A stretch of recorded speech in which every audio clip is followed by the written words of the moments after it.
ہم میں سے بہت سے لوگ آیت الکرسی پڑھتے تو ہیں لیکن بغیر سمجھے، بغیر جانے کہ یہ آیت بتاتی کیا ہے تو یہ ایک آیت، لیکن اس کی فضیلت کے بارے میں بہت سی احادیث وارد ہوئی ہیں۔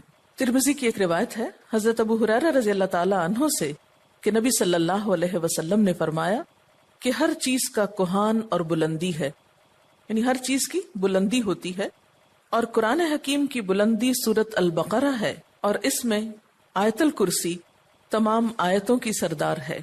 یعنی ہر چیز کی ایک بلندی ہوتی ہے۔ قرآن کی بلندی کس میں ہے؟ سورۃ البقرہ میں، اور سورۃ البقرہ میں ایک آیت ہے جو تمام آیتوں کی سردار ہے، اور وہ کون سی آیت ہے؟ آیت الکرسی۔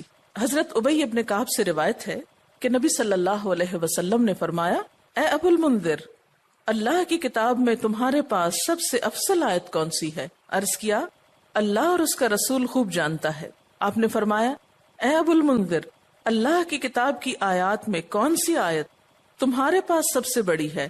انہوں نے عرض کیا، اللہ لا الہ الا هو الحی القیوم۔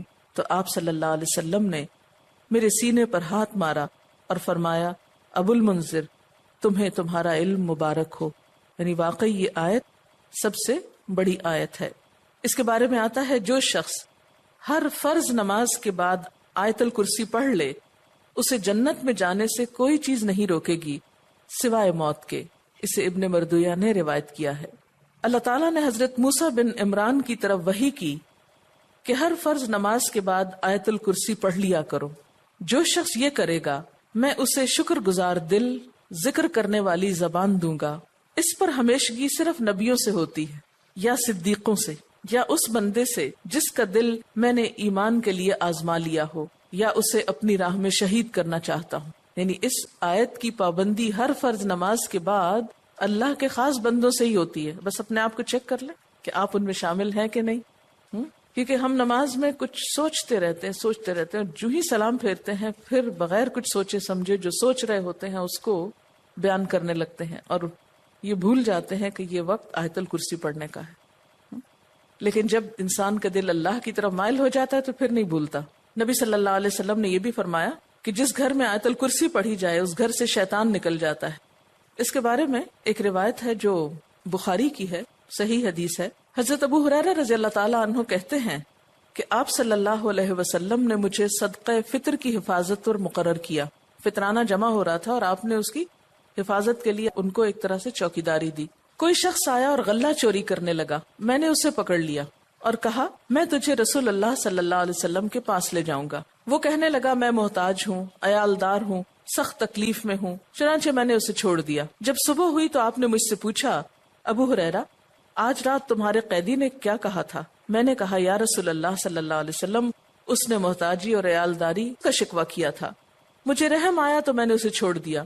آپ نے فرمایا، دھیان رکھنا، وہ جھوٹا ہے، وہ پھر تمہارے پاس آئے گا۔ چنانچہ اگلی رات وہ پھر آیا اور غلہ اٹھانے لگا، میں نے اسے پکڑ لیا اور کہا، آج تو ضرور میں تمہیں نبی صلی اللہ علیہ وسلم کے پاس لے جاؤں گا۔ وہ کہنے لگا، مجھے چھوڑ دو، میں محتاج ہوں، عیالدار ہوں، آئندہ نہیں آؤں گا۔ مجھے پھر رحم آ گیا اور میں نے اسے چھوڑ دیا۔ صبح ہوئی تو آپ صلی اللہ علیہ وسلم نے مجھ سے پوچھا، ابو ہریرہ، تمہارے قیدی نے کیا کیا؟ میں نے کہا، یا رسول اللہ صلی اللہ علیہ وسلم، اس نے سخت محتاجی اور عیالداری کا شکوہ کیا، مجھے رحم آ گیا تو میں نے اسے چھوڑ دیا۔ آپ نے فرمایا، دھیان رکھنا، وہ جھوٹا ہے، وہ پھر آئے گا۔ چنانچہ تیسری بار میں طاق میں رہا، وہ آیا اور غلہ سمیٹنے لگا۔ میں نے کہا، اب تو میں تمہیں ضرور آپ صلی اللہ علیہ وسلم کے پاس لے جاؤں گا، اب یہ تیسری بار ہے، تو ہر بار یہی کہتا ہے کہ پھر نہ آؤں گا، مگر پھر آتا رہا۔ اس نے کہا، مجھے چھوڑ دو، میں تمہیں چند کلمے سکھاتا ہوں جو تمہیں فائدہ دیں گے۔ میں نے کہا، وہ کیا ہیں؟ کہنے لگا، جب تو سونے لگے تو آیت الکرسی پڑھ لیا کر، اللہ کی طرف سے ایک فرشتہ تیرا نگہبان ہوگا اور صبح تک شیطان تیرے پاس نہ آئے گا۔ صبح ہوئی تو آپ صلی اللہ علیہ وسلم نے مجھ سے پوچھا، تیرے قیدی نے آج رات کیا کیا؟ میں نے آپ صلی اللہ علیہ وسلم کو ساری بات بتلا دی تو آپ صلی اللہ علیہ وسلم نے فرمایا، اس نے یہ بات سچی کہی، حالانکہ وہ جھوٹا ہے۔ پھر آپ نے مجھ سے کہا، ابو ہریرہ، جانتے ہو 3 راتوں سے کون تمہارے پاس آتا رہا ہے؟ میں نے کہا، نہیں۔ آپ صلی اللہ علیہ وسلم نے فرمایا، وہ شیطان تھا جو انسانی شکل میں آ رہا تھا۔ اچھا، آپ نے دیکھا ہوگا کہ بعض لوگ اس بات کی شکایت کرتے ہیں کہ ان کے پیسے لاکر میں سے اور تالے میں سے چوری ہو جاتے ہیں. ایک ایسی جگہ سے ان کے پیسے چرائے جاتے ہیں کہ جس کی چابی ان کے سوا کسی اور کے پاس نہیں. یہ بھی احتمال ہو سکتا ہے کہ اسی قسم کا کوئی شیطان آ کر ایسی حرکت کرتا ہو. تو اس کا حل یہی ہے کہ انسان سونے سے پہلے آیت الکرسی پڑھ کر چاروں طرف پھونک مارے تو پھر حفاظت ہو جاتی. آپ گھر سے نکلنے لگے یا ایسے اپنے لاکر کو لاک کرنے لگے تو آیت الکرسی پڑھ کر اس پر پھونک مار دے تو اللہ تعالیٰ ایک چوکیدار مقرر کر دیں گے، ایک فرشتے کو، پھر کوئی نہیں چرا سکے گا اس کو. تو بہرحال آیت الکرسی جو ہے یہ بہت ہی فضیلت والی آیت ہے. چلیے اب دیکھتے ہیں کہ اس آیت میں ہے کیا. اللہ لا الہ الا ہو، اللہ تعالیٰ اس کے سوا کوئی الہ نہیں. الہ کون ہوتا ہے؟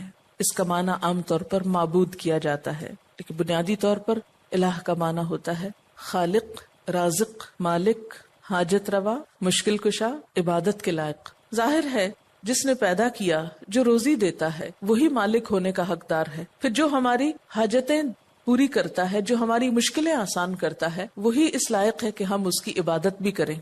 تو اللہ لا الہ الا ہو، اللہ تعالیٰ وہی عبادت کے لائق ہے. الحی القیوم، زندہ ہے، قائم رہنے والا ہے، دوسروں کو قائم رکھنے والا ہے. لا تأخذہ سنۃ ولا نوم، نہ اس کو اونگ آتی ہے اور نہ نیند آتی ہے. لہ ما فی السماوات وما فی الارض، اسی کے لیے ہے جو آسمانوں میں ہے اور جو زمین میں. من ذا الذی یشفع عندہ الا باذنہ، کون ہے جو اس کے پاس سفارش کر سکے مگر اسی کے اذن سے. یعلم ما بین ایدیہم وما خلفہم، وہ جانتا ہے جو ان کے آگے ہے اور جو ان کے پیچھے ہے. ولا یحیطون بشیء من علمہ الا بما شاء، اور وہ اس کے علم میں سے کسی چیز کا احاطہ نہیں کر سکتے مگر جو وہ خود چاہے. پھر فرمایا وسع کرسیہ السماوات والارض، وسیع ہے اس کی کرسی آسمان و زمین پر. ولا یؤودہ حفظہما، اور نہیں تھکاتی اس کو ان دونوں کی حفاظت. وہو العلی العظیم، اور وہ بلند ہے، بہت بڑا. یہ ہے اللہ تعالیٰ کا تعارف. کیا؟ نمبر 1، اس کے سوا کوئی الہ نہیں. نمبر 2، وہ زندہ ہے. نمبر 3، قائم رہنے والا ہے، قائم رکھنے والا ہے. نمبر 4، اس کو نیند اور اونگ نہیں آتی. نمبر 5، آسمان و زمین کا مالک وہی ہے. نمبر 6، اس کے پاس کسی کی سفارش کام نہ کرے گی مگر اسی کی اجازت کے ساتھ، یعنی سارا اختیار قیامت کے دن اسی کے پاس ہوگا. نمبر 7، انسانوں کے سامنے اور انسانوں کے پیچھے، یعنی ان کا ماضی اور مستقبل سب کا علم وہ رکھتا ہے. نمبر 8، اس کے علم میں سے کوئی کچھ نہیں لے سکتا مگر جتنا وہ چاہے، یعنی اللہ کے علم جیسا علم کسی اور کا نہیں. نمبر 9، اس کی حکومت، قدرت، عظمت، اقتدار یا علم آسمان و زمین پر محیط ہے، چھایا ہوا ہے. اور نمبر 10، ان دونوں کی حفاظت اس کے لیے کچھ مشکل کام نہیں. نمبر 11،